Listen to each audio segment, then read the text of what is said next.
The question everyone kind of thinks about at some point is, are we really making choices? Or is everything in our lives predetermined? Free will is the ability to make decisions yourself, to shape your own life.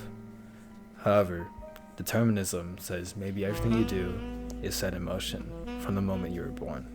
In Plato's The Republic, he doesn't actually say free will, but he talks about the soul and choice. He splits the soul into three different parts: rational, spirited, and appetitive.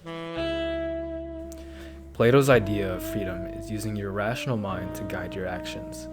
When you make decisions based on reason, instead of just giving into desire, you're living freely. However, when you let urges and instant desires take control, you're not really exercising free will.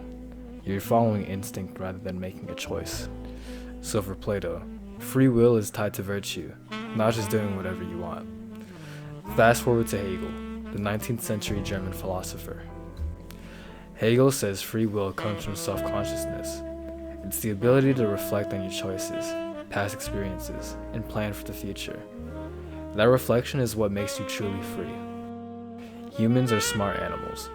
We're driven by instinct, but we're also capable of stepping back, thinking about our lives and shaping them. That is where freedom lives. Imagine I ask you, what song are you playing next? Your choice isn't random.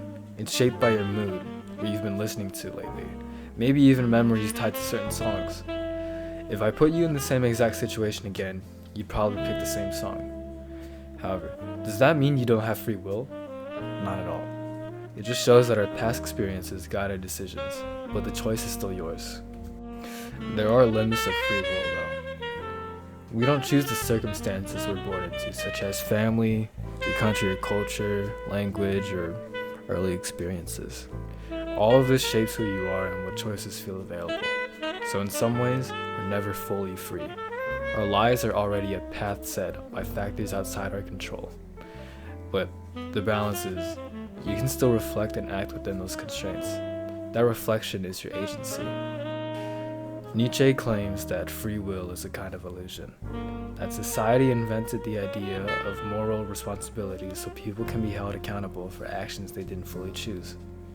In terms of extreme determinism, that can't be true either, because if nothing is in your choice, accountability disappears. You could do anything and blame it all on fate. My take on it is that you have free will in the moment when you reflect to make choices, and your past experiences do shape you, but they don't completely take away agency. Life is a mix of instinct, circumstance, and conscious reflection. The first 10 years of your life, mostly out of your control. Your later decisions, those are where your free will kicks in. And even though our choices are shaped by everything that came before, no one else can ever make your choices for you in the exact same way. Your individuality matters. That is the true aspect of free will. It's not absolute, but it's yours. So do we have free will? Maybe not 100% of the time, but we have it enough to reflect, choose, and shape our lives. It's not fate, puppetry, it's you, navigating a world full of influences, making your own decisions and learning from them.